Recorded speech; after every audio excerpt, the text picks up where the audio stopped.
This is Propulsion, the financial professional's catalyst to exponential growth. Are you a driven and ambitious financial professional, but you are finding it hard to break through to the next level? Or are you struggling to build and run your practice successfully? Join Francois Dutoy, a leading consultant and trainer, as he interviews not only the experts, but also people you have never heard of before, but who have done amazing things, about how they run their practices, the challenges they face, how they overcome those challenges, their failures, which tech has improved their business, how their revenue models work, and other practical aspects. We go deep so you can learn as much as possible. And here is your host, Francois Dutoy. So today's guest helps his clients hack finance gibberish so they can become finance savvy. He's a certified financial planner professional and a self-admitted addict of learning. After realizing that he doesn't want to play in the same old boring box of just, helping people plan their finances well, he reinvented himself and his business, and not only to stand out from the crowd, but to be true to who he really is and what he's all about. Michael Jordan once said that Dean Smith, who was his coach at the time, not only taught him about basketball, but also about life. And that is our guest's sole purpose, is to become the Dean Smith to every client that he advises, teaches, mentors, and coaches. He aspires not only to get clients' financial houses in order, but also to empower them with finance and business savvy know-how, so his clients can dominate in handling their day-to-day financial decisions and accomplish financial freedom in their lives. Welcome to Propulsion, Russell Ho. Hi, Francois. Thank you so much. I really appreciate it. Yeah, I'm just now suddenly thinking, am I pronouncing your surname correctly? No, it's correct. Is it great? Not bad for Afrikaans guy from the Free State. Russell, welcome. I'm really excited to talk to you. We had a quick meeting the other day, and in that conversation, I just thought to myself, I've got to speak to you on Propulsion. So thank you for making the time and for coming through. I'm glad that you're in Joburg at the moment, so it makes it a lot easier. And I want to start off to get into it. And for me, it's always interesting to hear, how did you get into financial services? All right, so I took the traditional route, actually. I studied BCom Financial Planning, and then I did my postgrad in financial planning, and then I went on to work for Mutual. It was actually ironic because in my first year of studies, I did what most people were studying finance to do. I went the CA route, and nothing wrong with it. It was, good, and a lot of the modules were very interesting. But I eventually went and spent some time with a few auditors at Deloitte, and I job shadowed them a bit. And for me, it was just I love working with people, and I just kind of vibe off working and talking to people and making new network connections. And for me, the auditing sphere wasn't the right fit. I would say it works for some, but it didn't work for me. And then eventually, after the first year, I decided, no, I need to change to financial planning.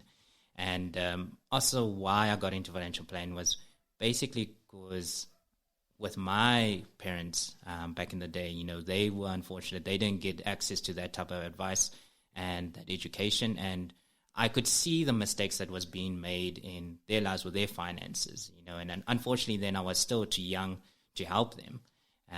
But it also made me realize that how many other South Africans or people out there don't know or don't understand when it comes to anything that's finance or business related, and that's not generally anyone that isn't qualified. I'm sure, Francois, you can agree with a lot of people today. It happens with any type of client. So even your professionals that are engineers, doctors, medical professionals, or chartered accountants, a lot of them don't have a good understanding of their basic finance and how to handle their finances. They are specialists or professional in their type of field, but when it comes to basic finance, a lot of them get bamboozled, or they see it like Greek as like another language. Yeah, I know. I think sometimes even I wonder, so how are others doing it? I see people doing things, and I think maybe I must have a talk to you as well. And it's quite interesting, and what you're saying is very true. I've also been approached by a company to help put together something for their financial planners of how to look after their own finances, which is quite an interesting approach. And I think it's a great approach because a lot of times I'm thinking, I'm giving advice to somebody, but what does my own finances look like? And I think that's very few people would actually ask, so you're my financial planner, what does your financials look like? It's like, no, that's off topic. We don't talk about that. So, I mean, you first started off in terms of the traditional route, as you said, and then you had this realization. And I'm keen to learn sort of the process you went through, because you said you went through a lot of trials and, failures and trying things. And I think that is the key there, right there, is the fact that you tried stuff and you learned what worked and what didn't work. But if you can maybe share with us the process you went through. So when did you have the realization that you don't want to be like everybody else? Okay, you want to be the Dean Smith. And then what was the process after that to now get you sort of into what we'll talk about a little bit later as well? All right, so I'm going to give you some back history about it. One of the guys I actually follow, Gary Vaynerchuk, or Gary V, he talks about how you should treat, especially for me, and I think it doesn't have to do with your age, but especially for me, it was like for any college graduate, you should treat the rest of your life as if you were a student learning. And for me, that was the basic mindset I had, is that I'm young. It was my first job working as a financial advisor, financial planner. And I started off at Old Mutual, and things were great, things were really good.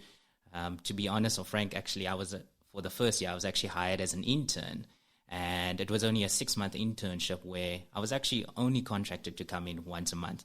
But because of the work ethic that my parents taught me and, how to work as if it was like your last day on the job, I actually came into work at 7 in the morning and I left about 8 or 9, because I realized that even though, yes, it's a finance job and people have this misunderstanding that it's a secure job, any type of job, even in finance, it depends on how many hours you put into it, and that doesn't necessarily have to be just work, but at the same time, it could be an opportunity for you to learn from your colleagues or senior managers and so forth. And I took full advantage of that. So I came in every day, and I started also it started with that, where I started picking up things that people were doing that weren't working. And I was also trying it out because obviously when you're young and you start a first job, everyone's giving you ideas like, oh, I do this works for me. Maybe you can try it. And slowly but surely, the only problem with that is pretty much you get the whole workforce is using the same type of methods. And for me, also, if I can just jump in there, were these successful people that were giving you advice, or was it also people trying to figure out how this thing works? Yeah, so unfortunately it wasn't, there wasn't really any successful people that would give me advice. They were just trying to show me what worked for them, and unfortunately not all of it worked, Like the biggest thing for me, and I guess for a lot of young professionals or young people my age entering or thinking about entering the financial advice industry, that's the biggest turnoff, is that due to what's happened in the past and even up until now, the reputation of our industry is kind of slightly damaged, where people think we are policy salesmen. And I'm sure it happens at every company or any, I would say, tired big company. But what I saw there was pretty much that, where people were used to, or the narrative then was people were used to getting clients. You would have to just go through a phone list or find numbers on Gumtree, and you basically try to sell the client over the phone.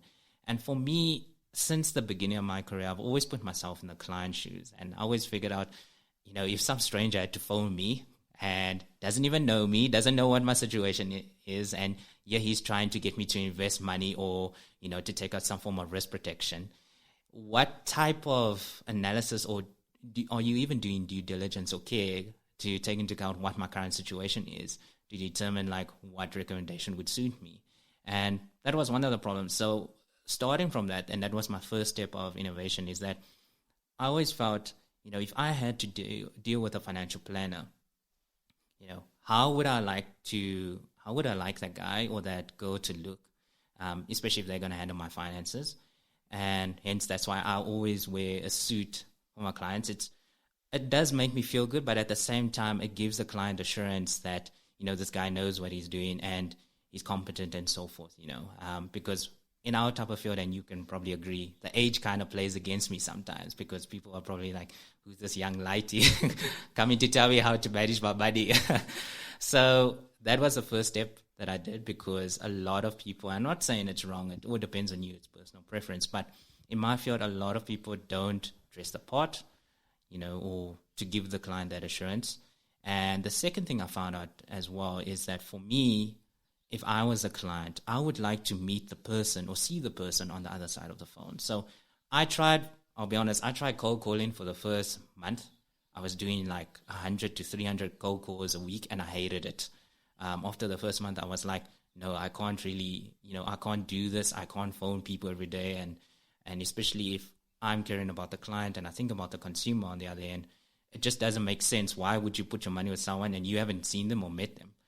So what I started doing then from the second month onwards is that I started, going to or entering certain events like the Bridal Expo, the Kids Expo, just to have a stand and, so that people can actually see who I look like and what I look like, and also gain that general trust. I won't lie. I think also what played into my factor was that there's not really any, or if they are, there's very few. There's no really Chinese people that work in the financial advisory industry. So that was kind of my play card, because on my trump card is that when I used to follow up with people, a lot of clients, I would say, yeah, I was the Chinese guy at the Bridal Expo in the suit talking to you about your finances and that. And also what I learned from that is people are more easygoing and comfortable when they meet you face to face. And what I also did differently that a lot of other groups did events before is that at our tables, or when I had to set up a table, I would always have something that gained some form of attraction that has nothing to do with finance. So based on the event, for instance. So at the Bridal Expo, I can remember, believe it or not, I dressed up in a tux to kind of symbolize like the groom, and we co-partnered with a cake company. So it was wedding cakes. You would never think it has anything to do with finance, but it was basically wedding cakes with like a drawer and that. That's awesome. And also like, I would say it loosened up the clients, or I would say the prospects and the people that walk past much more easier. And another thing that I did differently back then is that a lot of people in our industry, when they get into work in our industry, they make the mistake of whenever they deal with a prospect, they go straight to talking about the product or the investment or the policy and so forth and the benefits. And they're not establishing that common ground or interest of the client. They always say that when you do business with people, it should be like you're shopping with friends, in a sense. And that's what people want. They want that assurance that, this guy, he's a good guy. He's like me. He's got the same interests. He's got the same lifestyle, things that he's going through. But at the same time, he's someone that I can trust and talk to. And that's what I did at a lot of events. I built that with a lot of the clientele, so that when I followed up, they were like, oh, yes, we had such a good conversation at that expo, and like you were really friendly. And because of that common interest or that foundation that was laid at the expo, 9 times out of 10, the client was like, yeah, sure.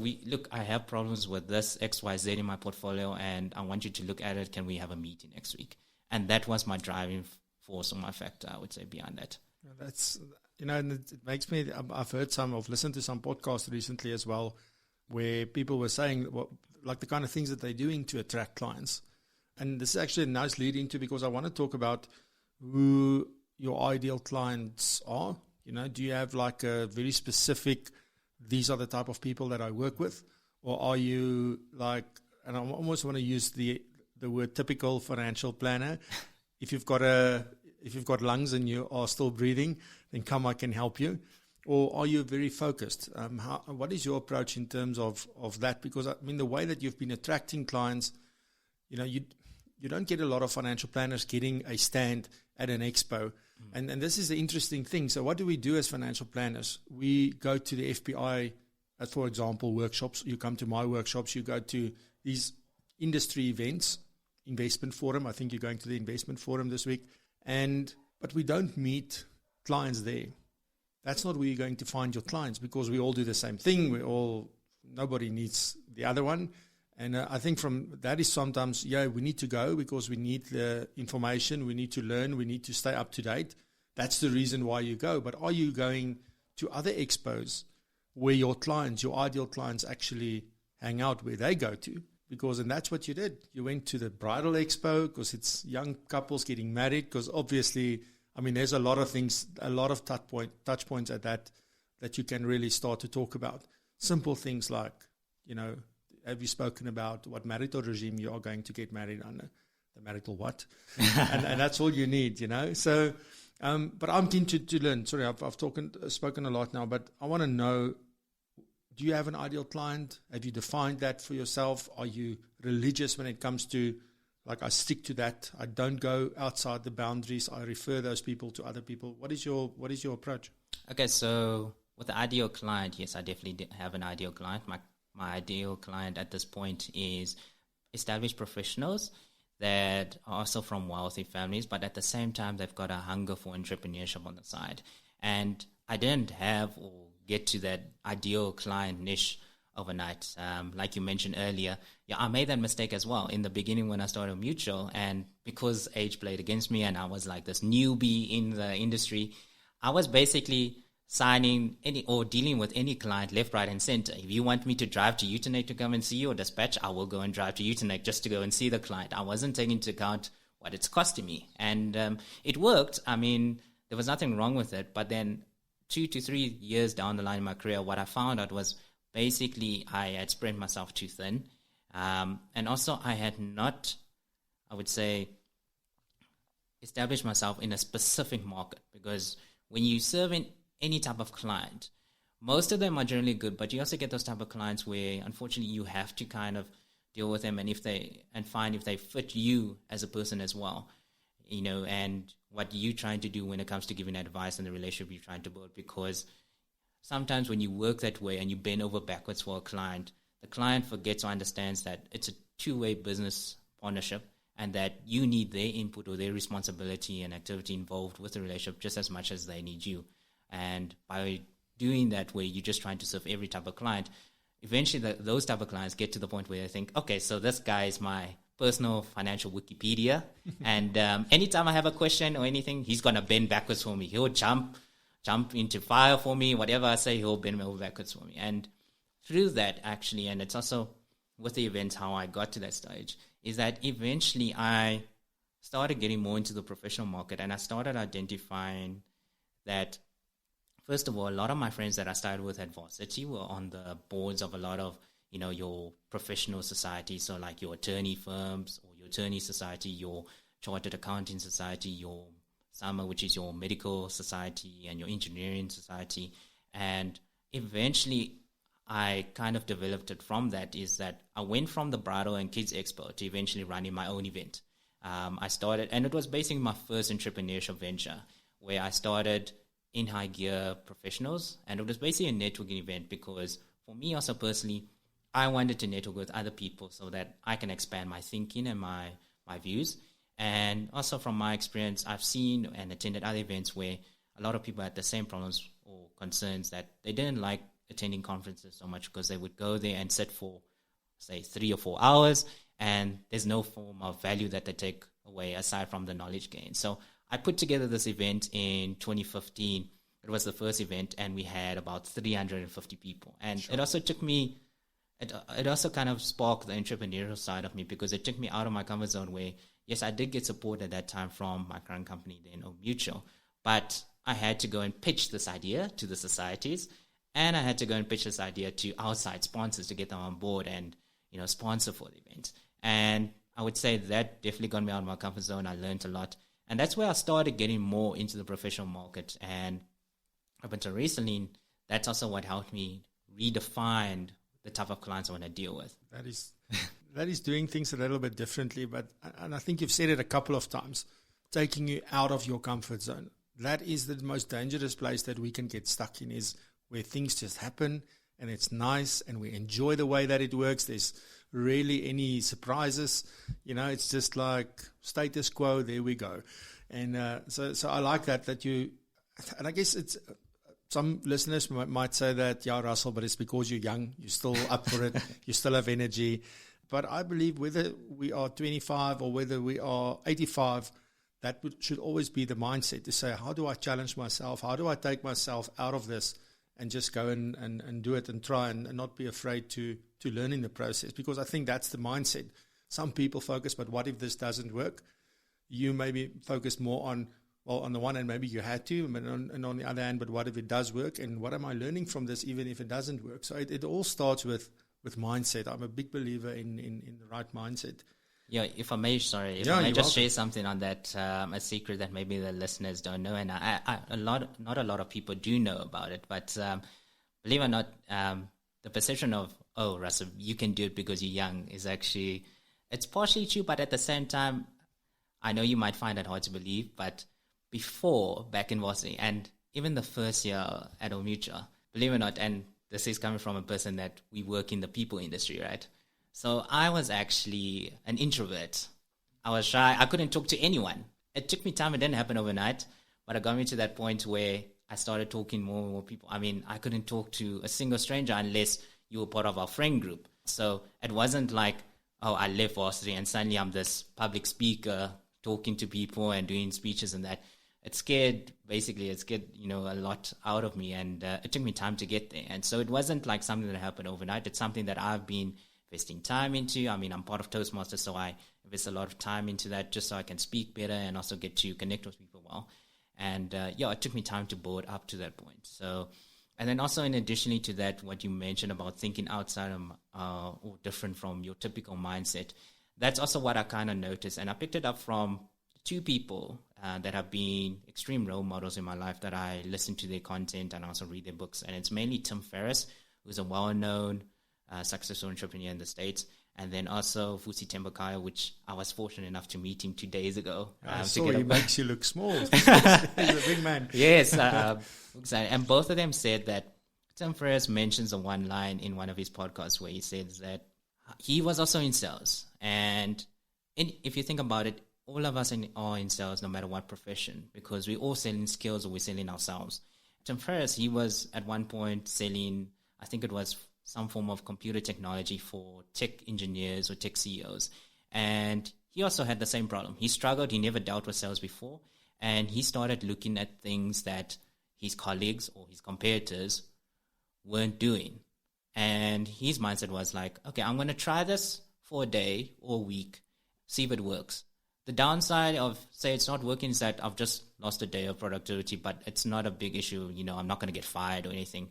So there's no big loss to him. And he tried certain concepts and it worked. He started getting more clients than a lot of his colleagues. And, these are his colleagues that have been there for 5+ years. And he was only there for his first year. So that was one example. And then Vusi Tembakaya also mentioned something about, a lot of us make this misunderstanding where we think to be entrepreneurs, you have to always invent something new. But in actual fact, all you have to do is take something that exists already there, reinvent it, and do it better than your competitors or do it better than your colleagues. And that's what the customer or the client will remember you for. So there's always taking things that happen in the advice industry. Like you take, for example, now this thing with the events, taking that to the next level and reinventing it and making something better out of it, And it's so true. I've heard him say that before, that you don't need to come up with this like a whole new thing. And yes, the truth, anything that we can come up with, someone has thought about. You're not the first one, but you may be the first one to actually do something about it. That's it. And even if somebody else did it before, chances are that you can do it a lot better.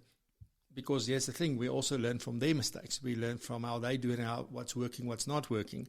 That's one of the things about today, and I think Kobus Klein said it in his interview, that it doesn't take 10 years anymore. A few years back, one of the managers at Liberty that I worked with said to me, Francois, how long 10 years experience takes? It takes 10 years to get. And it's not the case anymore. What people have learned over 20 years, we can now learn in a year or 2 years, thanks to the likes of YouTubes and podcasts and those kind of things. But it's not about, and I'll talk about a little bit later, ask about this self-admitted addict of learning, because I think I've got the same bug. But it's not about the learning and having the theoretical knowledge and that. It's like doing something with it. That is what makes the difference. And I know a lot of people now these days saying it's not knowledge is power, it's applied knowledge is power, and I get it, and I agree with it. But it's as simple as taking and not try, for instance, if you read a book, don't try and implement everything in the book. Take 1 or 2, maybe 3 things and implement them well. Try them and see what works and adjust for that to suit you. And too few of us actually do that. We are too busy running around after clients. The client is always king and they always get our time. You've got an appointment with this person, but But if the client phones you, you're so in such a hurry to get to the client, you don't even let the other person know that you're not pitching. Yeah. Things like that. And so I think we should take that time out, step back and say, okay, so where am I? What am I going to do to change my thinking or at least broaden my thinking? And then once I'm doing that, what am I going to do to actually use that to my advantage? I think that's very important. Short answer, how many clients are you looking after currently? About, I'm just thinking at the top of my head, about between 120 and 140. And your goal, how many do you want to look after? Are you looking at like people, or are you looking at like family units, or are you looking at, how do you define how many clients? Is it like per person, or is it like 120 families I want to look after? Okay, so currently, it's per person, okay. But quite a lot of them are from families together. Okay. So it's like, for example, husband and wife, or husband and wife and their kids, or with a lot of the Chinese clients I deal with, it starts with their grandfather and then it dwells down to like their sons and their daughters and their kids and so forth. Yeah. Yeah. I want to talk about the experience you give these clients. Because if you had this realization that you started at Old Mutual and you're just doing what everybody else is doing, taking advice from every person and everybody's intention is they want to help. I mean, they also do what they think is best and what they know at that point in time. And you felt that there was something different. That's not Russell. You're more creative. You're more out there. Even though I'm also an introvert, so I know what you go through. So there's actually a lot of touch points there. But I want to know the experience that you're giving your clients. So what is if somebody works with Russell, the Chinese guy with the tux from the expo, what is the experience? As short as you can share that with us. What is the experience that they have with you? All right. So first of all, in the experience, it took me time to actually develop it to what it is. And, like I said as well earlier, I'm always constantly trying to improve it. All right. So I did stay at Old Mutual for 3 years, and I was also fortunate to work under one of the top senior guys there, Glenn McIver. And he taught me a lot. And he also kind of encouraged me to take the independent route so that I have not only access to more resources, but I have more freedom in terms of how I advise the clients. And I also picked up a lot of things with him, because he used to take me to a lot of his client meetings.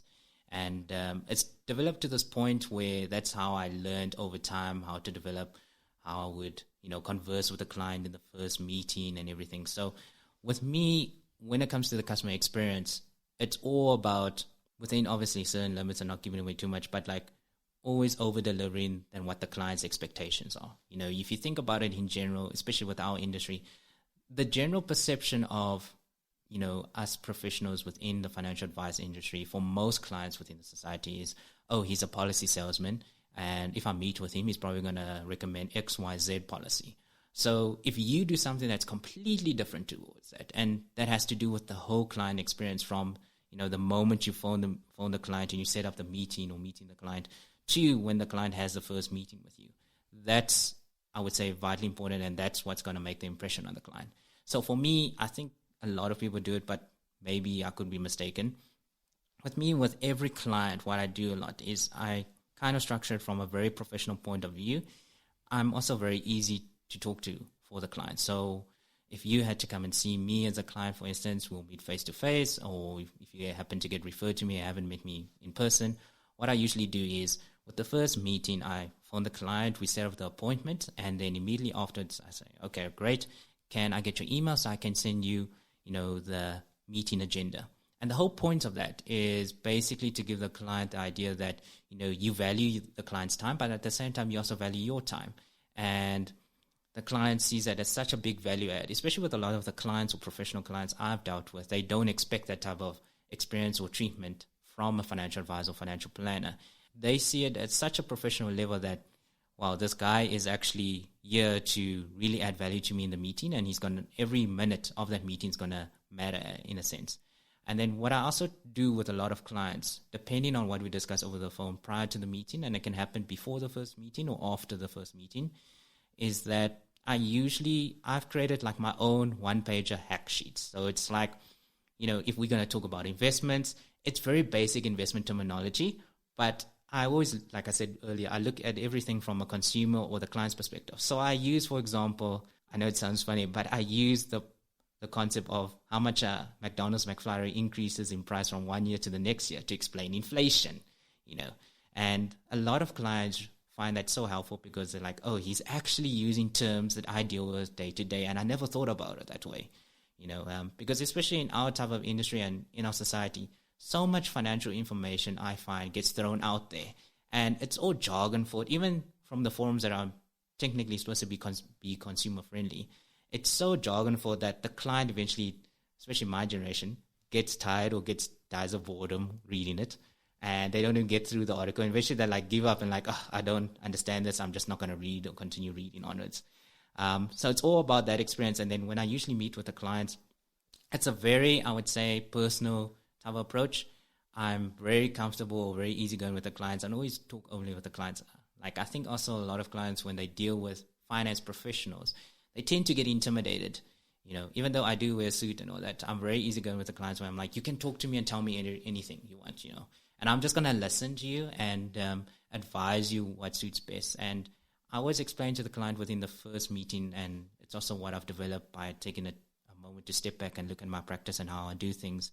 I adopted the coach mentality approach, and I always explain to the client how I work in the first meeting and what value I will be adding to them.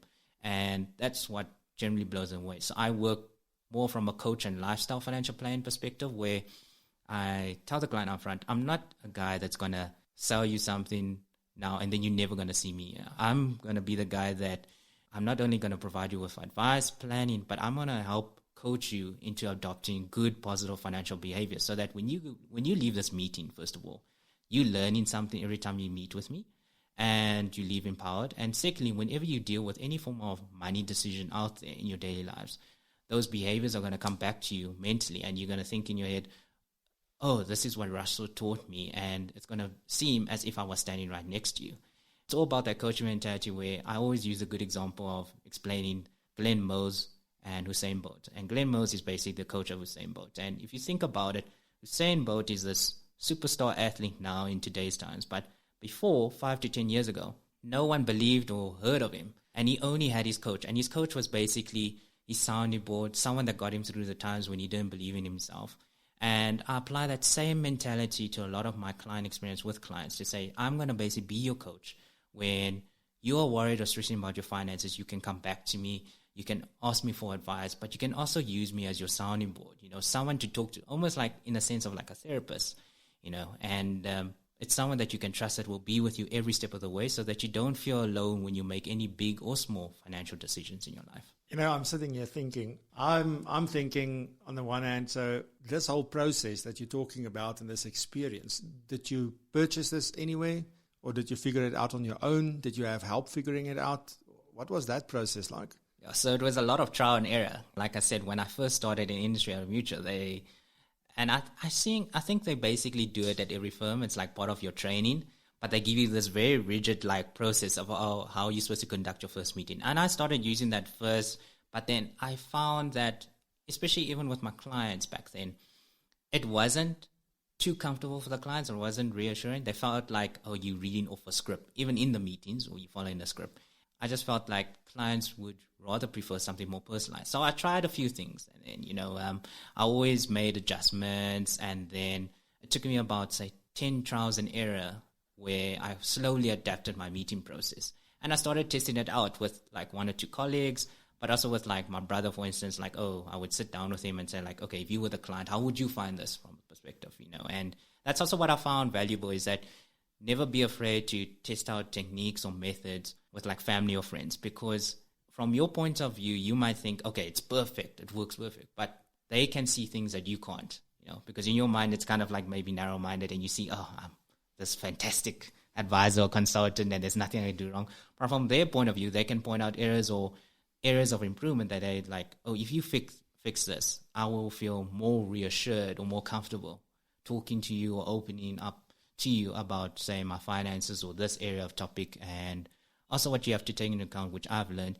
you also have to kind of carefully identify the emotions clients have when they talk about certain topics, because that can be a core point, I feel, from my experience, that if you understand them properly with those emotions and those certain areas, they will connect on a deeper level with you. You know, they'll tell you things they don't tell their spouses or their family members.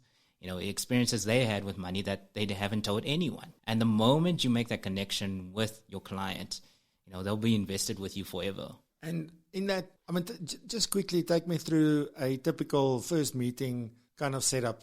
When does the when do you take out the F&A papers?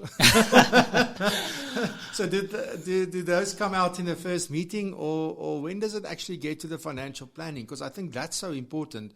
People rush into this whole, you know, first meeting, sign my disclosures, sign the client consent, and then please fill in these forms and send them back to me because I must do an F&A for you. You know, it's law. I'm sorry about all of that. But we must do that. How, and in fact, I want to mention it. Yes, I read an article that Brian Foster wrote. Yes, I saw that article as well. So it was actually quite good. And my thought about it, the first, like, just when I saw this whole thing was like, you know, knowing what Brian does, you know, did you go in there, like this was the whole purpose of it? But then when I read the article, it's so well written. And I don't think he was biased at all in any of those things. And saying that, you know, this is like, you just want to do these things because, I mean, we talk about policy salesmen. I don't particularly myself have an issue with policy salesmen. It's their thing. And the fact is that there are clients that love them and they are suited to a certain type of client. The question is, do you or me or anybody else want to be, is that the role we want to play? And if the answer is yes, then go do it. If the answer is no, then no, we do things differently. And therefore you will attract clients that also want that. So there's nothing wrong from my point of view. If somebody focuses still on the 1985 cigarette box, then go for it because there's clients that's what they want and it works for them. I wrote an article, I think it was in 2013, about the difference between a broker, advisor, and a planner. And I got some flack from some people at that point in time because they said, yeah, but it's because I'm now biased because I called myself a financial planner at the time and I was doing things differently. But I think if they read the whole article, they would have seen that it comes down to the behavior of the person sitting in front of you and what will work for the client. It's as simple as that. There are clients who just sell me the policy, please, I want to move on with my life. I'm not interested in all the other stuff. Doesn't matter what we do. Now, that kind of client will not be your ideal client, but it is someone else's ideal client. And you are not their ideal financial advisor, but there is someone else who's their ideal broker or policy salesman or whatever the case is. And the one thing that I've learned in all my years, and I've been in the industry since 1998, is that, how old are you? 8 years old at that point, I think. So from that time, the one thing that I can categorically say is that I have not met a financial advisor or financial planner or a broker who is looking at doing their clients in. The far majority of them have got their clients' best interest at heart. It is just the only difference between those three is maybe the focus and the level of knowledge. And that's it, because you don't know what you don't know. You'll hear me say that on almost every single episode, because that for me is a big, how you can distinguish yourself. And maybe I'm now waffling on, but so with that, let's rather just ask the question. So, you know, how many meetings does it take with a client to set that trust and to set the scene and find out, you know, what is it? And for them to get to open up to you, just quickly, what is that process? What does the first meeting maybe look like if I meet with Russell? Okay, so I've been very fortunate and it hasn't, you know, gotten to this point overnight, but generally 99% of my clients that I deal with the first time, they open up to me within the first meeting. And it's all about establishing that trust. And like you mentioned earlier, look, like I completely understand, and I'm not saying that there's no wrong way of doing things within our industry. Like you mentioned earlier, you know, for some people, maybe they want the policy salesman because they want that simplicity, or they want that quick of easy, let me just sign this policy and I can get it, move on with the rest of my life, you know. I think it's all based on preferences and your perception of like what you want to do. There's no technically wrong things or, you know, wrong way of doing it. It just also determines like pretty much the type of clientele that you want to deal with. So like obviously with me, I'm the complete opposite of that because I'm going more for a coaching type of relationship with a client where we work in hand for the long term. With a lot of my clients, I would say the first time is usually when they open up to me. And I also read that article by Brian Foster. It was very well written, and it was actually, you know, it's some of the hard truths that isn't shown out there. And like he said as well, there's nothing technically wrong with the advisor. It's just basically how he's been trained to do things that unfortunately it doesn't seem as assuring or comfortable for the clients on the receiving end, you know. Yeah, so when I work with a client for the first time, like I said, so the first step is obviously I set up the meeting with the client over the phone. I send him the agenda with what we're going to talk about. And it's very, I would say it's nothing too hectic or too detailed. It's very first time meeting. So it's like introduction. And what I also ask about is like your personal experience when it comes to financial advice. Really dig deep into the client's experience and their perceptions and expectations when it comes to getting advice. Because if I can just quickly jump in there, the things you said was exceeding expectations. And there's no way you can exceed an expectation unless you know what that expectation is. Exactly. I set that up. And then also what I do list in the first meeting, or should I say the agenda email, is that aside from the time and how long the meeting is going to take, I do also ask the client or request certain information they bring with. I also do stipulate to them that everything's going to be treated with confidentiality, and I will explain to them first in the first meeting what that information will be used for, why I need it. You know, also for us as financial planners on the other side, it helps speed up the process, or makes it, I would say, helps remove the process from delaying, you know, getting to drawing out the plans and advising the client. It also helps you to have everything on hand when, if the client decides to go with you, that you can start working on it. And then from that, what happens is, we send the email meeting request. It books into the client schedule. I always do that with every meeting because clients are very busy. And if you just book, say, all right, I'm going to take down the meeting in my calendar or my diary and then confirm with you. The problem with that is 9 times out of 10, come a week or 3 days before the meeting, the client will forget about the meeting. So I always do an email meeting request because it books in my schedule and it also books in the client schedule. And then what I do is, at least 2 days, and most, worst case scenario, 1 day before the meeting, I usually contact the client and say, just check with them. Are we still good for the meeting? Is everything still good? Do you have all the details? Great. I'm looking forward to seeing you at XYZ time. Then we finally have the meeting, and I don't bring out all the F&As and the compliance documents in the beginning.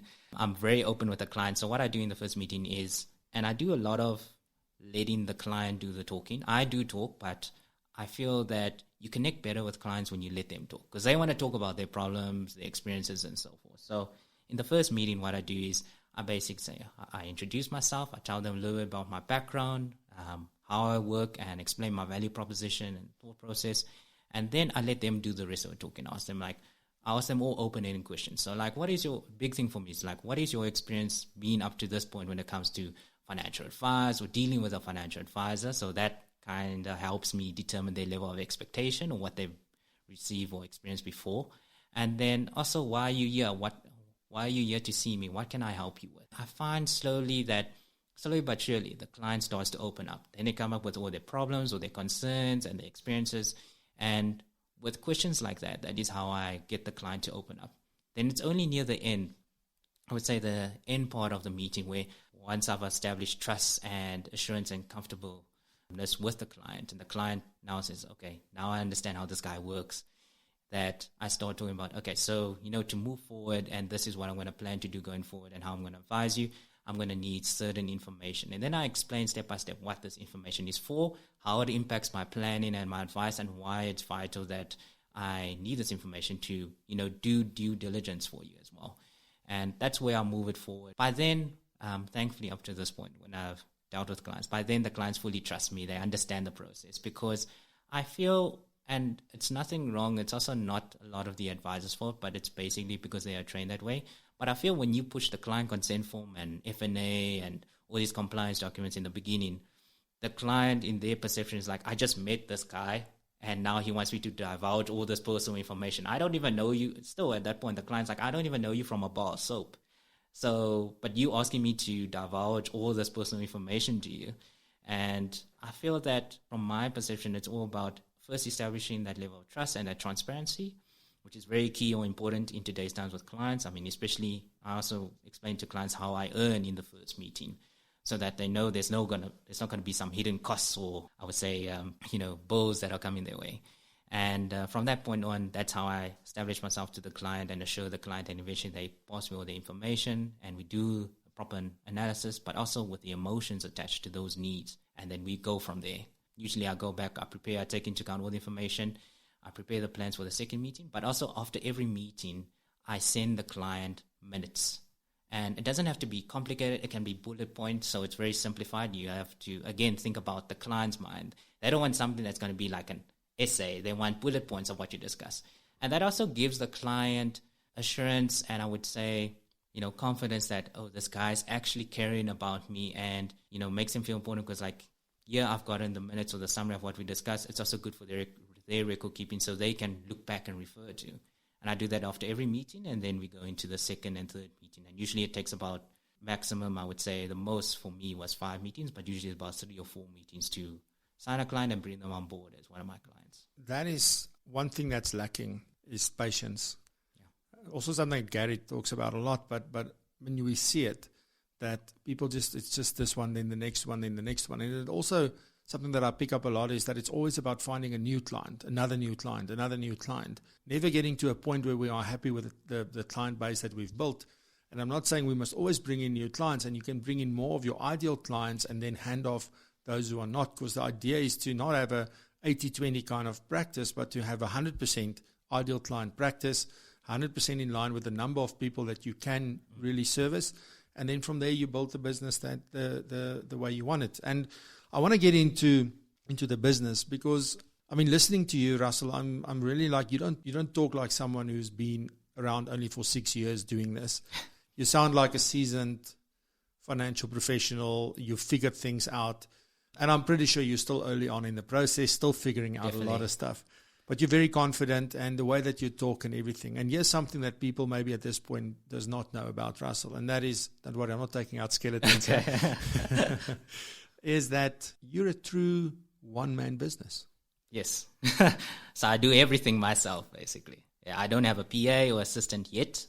I'm still in the growing phases, but yeah, like you said, it's completely true. I'm a true one-man business. So, and this is really the reason. So we're 49 minutes into this, and this is what I really wanted to talk to you about is, so you've gone through this entire process, learning. It's a continuous learning. It's this, I'm an addict of learning approach. It's a mindset thing. It's trying things, seeing what works, making things better. And now you do all of this single-handedly. And I want to know, and everybody else now sitting up straight saying Russell, how do you do it? And I know what you shared with me the other day was technology. Yeah, definitely. And it, like I said, it didn't happen overnight. Eventually you start, if you take a step back, and I feel that's probably one of the areas that a lot of, don't get me wrong, I'm sure they're doing things the way that works for them, but a lot of senior planners, and also just planners in general, they always say we're so busy working within our business, we never take a moment to step back and work on our business, and that's what I've completely done. Like you said, I'm a one-man show, believe it or not, and hopefully within due course I start expanding and start hiring people. I do want to hire a few associates down the line, but technology has been a huge, I would say, trump card in how I do things as a one-man show. I fully utilize technology in my practice. So first of all, my practice is completely paperless. I utilize online signing and also signing on a tablet.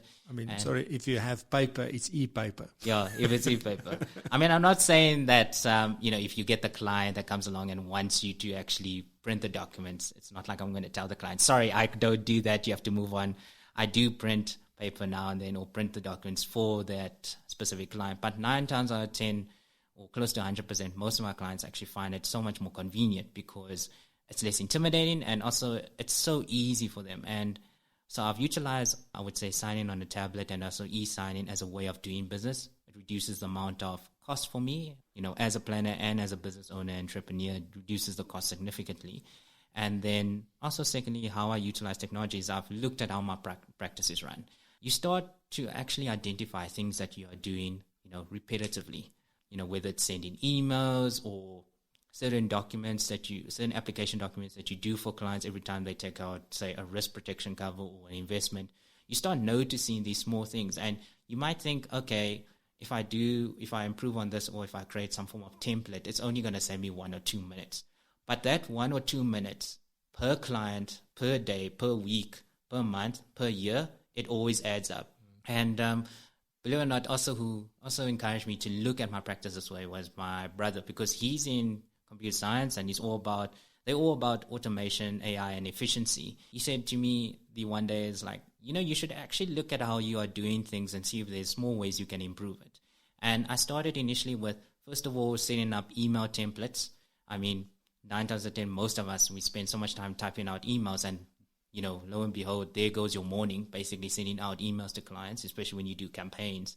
And it takes so much time to do those emails, but if you created a simplified template that you can pre-populate every time with one click of your mouse, it saves you like 5 minutes or a good couple of minutes. And like I said earlier, you might think it doesn't matter, but you add that all up, it makes a huge impact on your business. And that's how I've utilized technology and automation to run my business more effectively. I've also set up systems where things pre-populate, like my minutes and so forth. I've also utilized all forms of technology where it's like, voice to text type of thing as well. Yeah, pretty much there's a lot of opportunities out there and a lot of free software out there, but a lot of financial planners and just professionals in general aren't taking advantage of. I think that's one of the biggest benefits we have today is that we have access to so many resources that our parents or older relatives don't have access to. And people just aren't taking advantage of it. They're still doing things the same way they are doing it many years before. Yeah. Tell me, let's get into the detail, yeah? Okay, so e-signatures. What are you using to enable you to do those e-signatures? What software are you using, or what program are you using? What app are you using? What is that process? Just short. And then just what is the technology you're using for people to be able to sign on the tablet or to email it to them, they sign it and send it back to you? All right. So first of all, for your e-signatures, what I utilize is, I've got a basic Samsung Android tablet, but I'm sure you can also use the same thing with an Apple tablet as well. I use currently now Adobe as a form of sign-in software.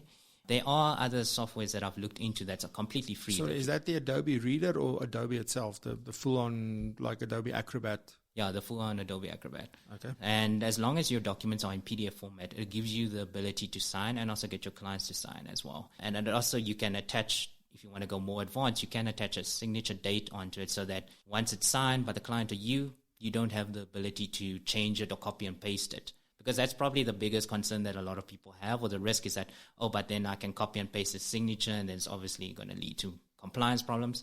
So with the Adobe software and also that signature date software, it prevents all of that. So I utilize that a lot with the signing on the tablet, and the client's fine, and it's very easy and simplified as well. And then it's automatically, my tablet and my laptop and my phone are automatically all linked together with cloud storage as well. So the moment I sign the document, automatically I link it up to my laptop. It sends the PDF document straight to my laptop, and there's no printing or scanning of any sort. Immediately from then onwards, I can process and start planning with the work as well. It also is linked up to my email with my minutes, so that when I have meetings with clients, within a minute to 2 minutes, that minutes is actually attached to the email, and it sends the email straight off to the client as part of the minutes of every meeting. So do you make the minutes like by writing on the tablet? Yes. And then it's just obviously an electronic document, PDF, and send it immediately. Yes, I do. So it's all in one. So instead of making notes on a piece of paper, exam pad, or a form that you've designed, and then have to go and scan it, rename it, get it into the email and send it off, this just goes straight from there to the client, to your own machine. It's done. Yeah, I do that so that they have a copy of what we've talked about.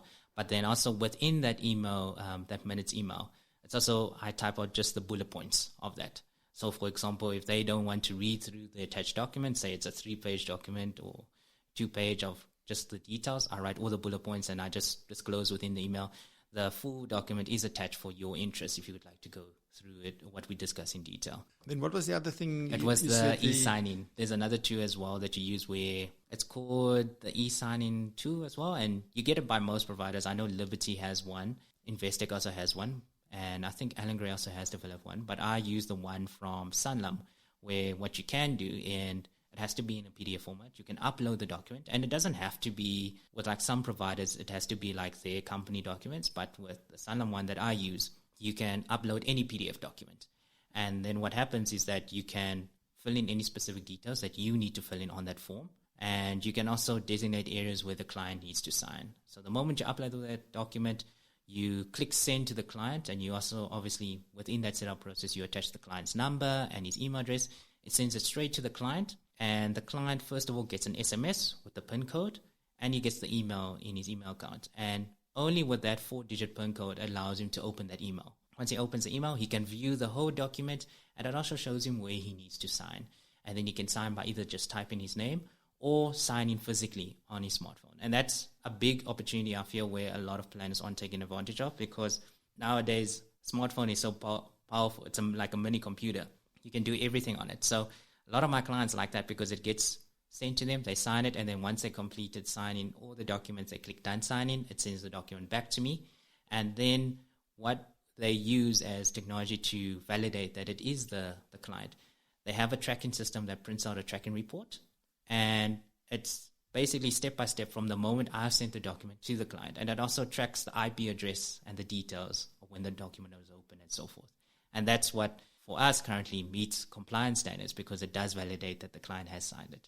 And then in terms of your running the practice, I know you use Sanfin, which is Explain. Yes. In essence.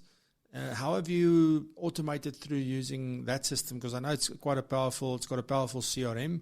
So how are you using that in your day-to-day? Because now you're doing all the planning yourself, getting all the information in the system yourself. There's nobody doing it for you. What is that process like, and how do you keep that as short as possible? All right, so within Sanfin, there are areas where you can actually build templates or actually input your own templates, and that's also, again, helped me a lot. And then there's also, look, to a certain point, there are areas where I have to unfortunately type out or fill in the information. There's no automation for that. But I try and minimize that as much as possible. And then basically you kind of also, what I do as well, I've kind of drawn up onto a one page of my process of, obtaining all the information and what I need to do. And I run through that process every time I deal with a client. So it also makes it more simplified or easier so that I don't have to still think. Yeah, I would say that does a lot of it. The templates and I would say some of the automation helps a lot in simplifying the process. So in terms of emails and that kind of thing, so you were talking about like when you send out something to your clients, like a newsletter or bulk mailing, what are you using for that? All right, so I utilize MailChimp, and it works in accordance with my Outlook as well. And then obviously for the people that do use Sanfin or Xplan, you also do get the ability where you can create templates within there and then send emails directly to that. So that you can also, there's a number of ways that you can do it. You can also send bulk emails that way. Yeah. What's nice with MailChimp as well, and I've just recently started doing that. I've used MailChimp for ages. And one of the things that I don't utilize is their automation or their auto response or whatever. So now on the Propulsion, if you go and sign up on the Propulsion distribution list, then as soon as you sign up, you get an email, looking nice, saying, thank you for joining. This is what it's about. So it's that like automated welcome thing. It's so simple. And there's different triggers that you can use to say, well, if this happens, then send this email. You can even link it to your blog. So if you've got your own website with your blog and you want to send a summary at the end of the month of all the articles that you've written, you don't have to worry about it. It just happens every day on that day, or every month on that day. It creates this thing automatically for you depending on the articles that you've posted. If you don't post any articles, then no email goes out. And it's simple things like that we can do to really just make things simpler. Because one of the things I think advisors lack in maybe is that we say like, no, I only work on referrals. I don't do marketing, I don't do advertising and that kind of thing. And there's quite a few. I'm going to talk to Wessel Oosthuizen as well from Verso. And Verso is one of those companies that they do marketing very well. You see them at expos, you see them at events. They've got opportunities to speak, but there's a few of them that do that. And Duduzi Lutuli that's coming on as well. He's also doing the same kind of thing, maybe more in the media. There's a couple of names that we can name that they do market themselves and they do market the business that they run. And I think we do too little of that because we don't have the time. We're too busy doing the work of a financial planner instead of also running and marketing the business and attracting the right people. I think Kobus Kleiner referred to you need to be a magnet. I think it was him that said you need to be a magnet. And how do we then draw the right people to us? Yes. But that's a constant thing we need to do. But how do we automate a lot of that without it looking like this is a robot? I think that's very important. So from the way that you do business, because you do all of these things, you do it differently. You play the role of a coach. How do you make money? What are the kind of revenue streams that you earn in the business? Is it a mix of everything, or do you do fees, or what is that structure like? All right, so it's kind of a bit of a mix at the moment. Yeah, so with for example, if there's any form of risk protection I put in client, then I take the upfront commission. And then for investments, I only take an annual advice fee. But it's dependent on also with investments, if the client requires me to do a lot of research and work, which I have had in the clients, then I usually take an upfront fee on the investments as well. And then what a lot of my business also comes from is because I'm also a registered tax practitioner, I do a lot of tax consulting as well. For me personally, I know for some it might seem like a slip or a lot of labor intensive, but that's also where I add a lot of value to clients. A lot of my clients, especially in PE, they don't get any form of tax advice or tax planning from their bookkeeper or their accountant. And I'm not saying their bookkeeper or accountant's in the wrong, but you generally also have to think, and it does apply to our job as well, clients are looking for value, how much value you can add to me. And the more value you add, the less the thing about how much you charge as a fee becomes a matter, because the client's seen it in that perspective where, say for example, I'm paying this guy 2,000 Rand in fees, but the amount of value he's adding, you could, from a tax perspective, he's saving me in 5,000 Rand every year, or he structured my portfolio in a way where I'm saving on costs and fees in general of running my financial portfolio in, say, 3,000 a year. So it's all about that value chain or value add. I mean, one of the biggest role models that I also look up to, and it was actually my first book that I read, was Robert Kiyosaki that wrote Rich Dad, Poor Dad. And I'll admit I made the same mistake that a lot of people make, is when you read it for the first time, and I wasn't really into reading books at that point, is that at the end, all that I learned from it back then was like, okay, so this guy's telling me that I, a 20-year-old, need to invest in property, and that's how I can become wealthy. And that's the only thing I learned from it. I went back recently, I think about last year sometime, and I reread it for the second time. And I found so many gems and gold nuggets in there that I didn't pick up the first time. And one of the biggest things he mentioned in there is that when he spent time with his rich dad, going to work and so forth, he would sit in on the meetings with his rich dad when he had meetings with his accountant, his banker, his lawyer, his property consultant. And what he learned was, despite how many, or the charge that these professionals were charging his rich dad, the value and money that the rich dad made off of these professionals by utilizing their service was 3 times more than what he was paying. And he actually mentioned in the one line that people don't realize that sometimes you've got to spend money to make money, and it's all about how much value that professional is adding. If that professional is adding 3 times value than what you're paying for him, then your return investment is 3 times more, and that cost actually cancels out. And now it's not an expense, it's an investment. Yes, it's an investment. And that's quite a mindset that I personally also had to make, because usually you want to do something and you look at the cost, you go like, yeah, that's crazy.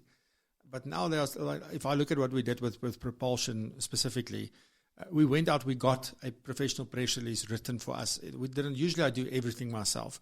And I did that. I invested into that. I'm investing into getting my bio redone. We invested into proper equipment and things to do this, to make it sound professional. But I didn't have to do that. I could have used my smartphone. I could have used anything else I wanted to. I could have borrowed something from somebody. But, once you make that mindset to say, well, and you need to make the distinction, because some things are still expenses. That will never change. An expense will be an expense.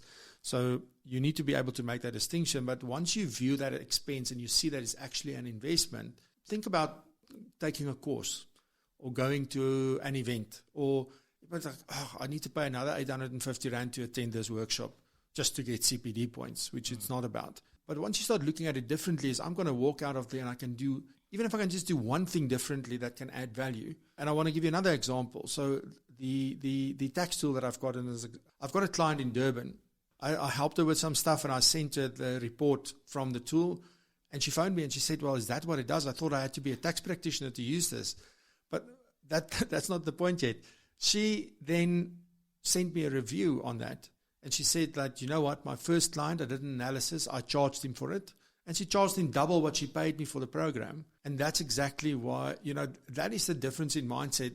Many people look at this thing and say, well, no, I need to be a tax practitioner, and hell, it's costing me 2,500 Rand. Versus this was a person seeing the value and how she could use that to add value to her business, her process, and her clients. And then she charged twice what I'm charging. So obviously my price is too low. But that just shows you. And the other thing is, so many people tell us that people in South Africa, they're not going to pay for financial advice. And I say, yes, there is a big portion of the population that won't and that can't pay for the financial advice. Fully agree. But don't tell me no one will pay, because then nobody would be charging fees as we sit here. And that is also to do with mindset. And here's the thing. I think when you run a big business, it's hard to charge fees because then you work with many different types of clients. But if you are the Russell Ho of the world and you work with your ideal client and you've got your business, then surely you can charge fees, or you can use a hybrid model, or whatever works for your business and for your type of client. Yeah, I think if I may also just add there that just so people also don't, or a lot of our listeners don't misunderstand, is that in terms of value add to your client, it doesn't always have to be a number or monetary value. A lot of the clients I deal with, what they also see the value is that you're saving them on opportunity costs and time costs as well. Because I think in any profession, and especially in our profession, we always say time is money. Say, for example, you pay someone 300 Rand to get a press release. That time that it saves you is maybe a day or a couple of hours. Whereas if you had to do it yourself, you might have lost 3 days. 3 days worth of work or productivity that you could have made more money. And that's what also clients are after. They're not after just how much you can save me in rands or the value you can add me in rands, but the opportunity, effort, and time cost that you save me is also a big value add to a lot of clients. That is very valuable. I fully agree with that. And that was the big thing in terms of the press release. So there were two things. One, I don't want to embarrass myself with my Free State English. And the other one is that, you want that, the time that they took to actually do this, and the back and forth after they did the first draft, etc. It saved me a hell of a lot of money. I could get into doing the interviews, getting everything set up, and focus on the things that I should be focusing on. So I think we've spoken about many of the things that I wanted to touch on. And you did touch on one of the things a little bit earlier that I maybe just want to get to. So you're a young advisor working with younger clients, but also you've got older clients. So it's not just a Russell's age group kind of thing. Yes. I want to know, you did mention to me before that you see the older advisors, and I don't want to use older, that's not the more experienced, the people that's been around longer, that they are doing things in a specific way and that they can do them better. Can you maybe share with us, even if it's just one thing that you see them doing, because you do work amongst them in the office where you are, etc., but also in other places you get to engage with different people. What do you think are the things, just one or two things maybe that they can do better and that will make a huge difference to their business? Right. Yes. So I fully agree with you. And also let me just mention, I don't mean to disrespect or say that they are doing things wrongly, because at the same time, for a lot of them, I have full utmost respect for them. And especially within my office, quite a few of them are my mentors as well. And, maybe for them, things work that way, work better for them.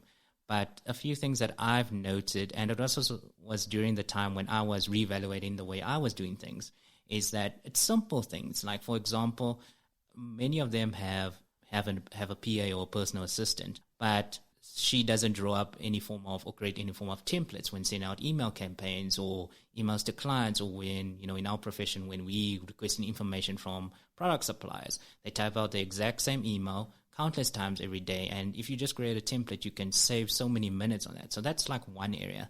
A second thing is the way I work, for instance, and after I've gone to that point, I can never go back, is I don't work with one screen. So at my office and where I work, I usually work with at least 2 to 3 screens, because that effort, the time and the cost opportunity that you save, and the efficiency that you save on from not having to minimize your windows and then open it up again for information, saves you so much in terms of times and productivity by having them open up on 1 or 2 screens in that sense. Can I just add on, please don't buy the smallest screen at the cheapest price you can get. Yes, buy a proper screen you can see. That is so important.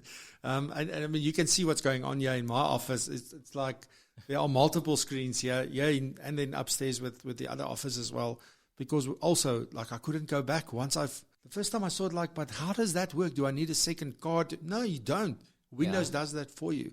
So it's actually, it's a brilliant productivity hack to just have 2 or more screens. And then if I may also just mention, probably the last 2 points that I pick up with as well, is that a lot of the online system or online e-signing system that's provided by product suppliers when it comes to signing client documents, most planners within our industry have access to it, but a lot of them aren't utilizing it. So they will still go and print the forms and then drive out to the client, which wastes time, petrol, and your effort to get like that 1 or 2 documents signed when you could have just sent to the client using that system, and it saves you get the document back within like a few minutes. That's the one other biggest area I've picked up where they could be saving on efficiency. And then also the last area that I've picked up, and I know there's a bit of a debate of, they're trying to find the right type of people in that. But with a lot of senior planners, what I find that a lot of them aren't doing is hiring a junior associate, a younger person. And yes, I know it's difficult to find the right type of person, and especially within our field, because a lot of younger professionals don't want to come into our field. But at the same time, what you got to realize is that a lot of professionals and youngsters my age that are willing to get into the financial advice industry, you got to give them some incentive, and it's got to be more than just a monetary incentive. It's got to be some form of mentoring or coaching. I mean, that was the biggest thing that probably kept me for 3 years at Old Mutual, was that my first mentor was Glenn, and I still maintain good contact with him.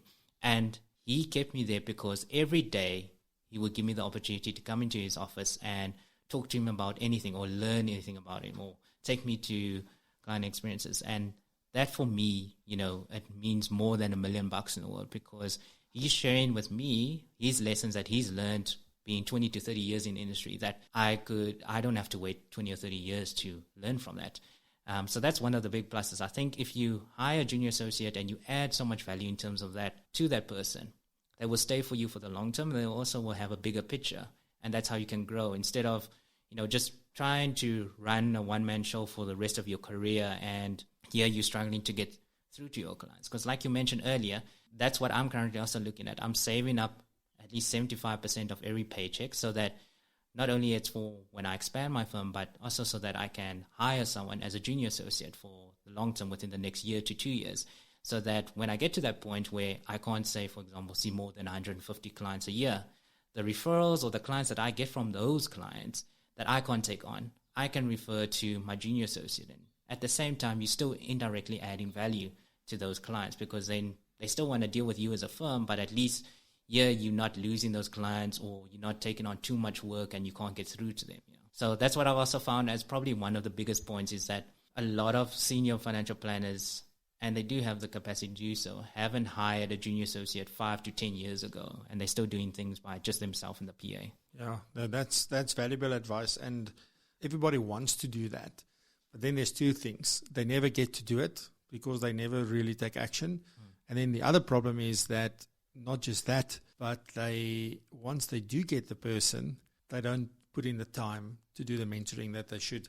And then it doesn't work. And then obviously, no, I'm not going to hire another one.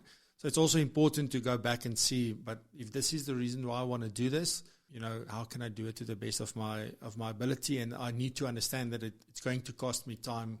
I need to invest time into that process as well. Okay, Russell, so we're getting closer to the end. Let's get a little bit personal, not too personal. It's not that kind of show. Just maybe, what's a crazy but true fact about Russell? All right, so crazy or true fact. Well, one of them I mentioned earlier is that I was an introvert. I couldn't speak to anyone. And then secondly, so probably a crazy but true fact is that, and I know it might sound weird for especially most of my clients, but I'm actually, and it's very simple indeed, is I'm actually a normal oak out of the workplace. I do normal things, like I love pizza and I like going to movies. I don't only have suits in my closet. I have normal shorts and a t-shirt in my closet, or jeans and a t-shirt in my closet. So that's probably one of the crazy but true things. How many suits do you own? I own 10 suits. See, that's a crazy but true fact for you right there.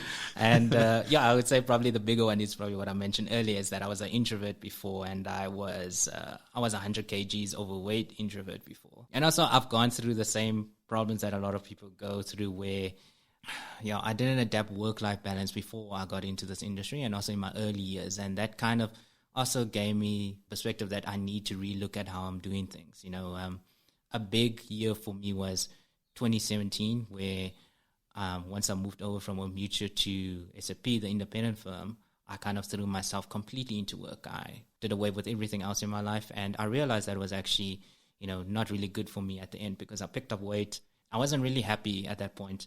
So after reflecting during the December holidays and back then, that's when I started actually rebuilding my practice properly from the ground up, and just restructuring how my life was going to be. And you have to also understand, I think that's probably one of the biggest challenges for a lot of professionals or financial advisors and planners within our industry, especially for youngsters like myself, is that because it's so hard and it's not easy, you completely decide to commit yourself to the job from the very beginning. And with doing that, you're actually doing yourself a disservice because you're losing the passion you have for the type of work, and eventually you start hating the job. And I think personally, that's what I've seen with a lot of younger financial planners in my industry, is that's what usually drives them to take the easy route out and say, you know what, I'm just going to leave this job and I'm going to go work for corporate. Not saying it's anything bad with it, but they just lose their sense of, you need to have some form of structure and work-life balance so that you maintain that passion, and also you're happy about, you live in a happy life, and also satisfied with how you do things and so forth. Yeah, I think that is, most of us struggle with that because it's so easy to get sucked up in this whole like work, and especially if you've got this work ethic, it's easy to fall into that trap. And it's just, the first step is to realize that you're in that trap, and then just saying, okay, well, let's just stop for a second and see how can we make this better. And this is the other thing. I think people think about like work-life balance as every day has got to be balanced. No, it's not. It's about the week must be balanced, or the month must be balanced.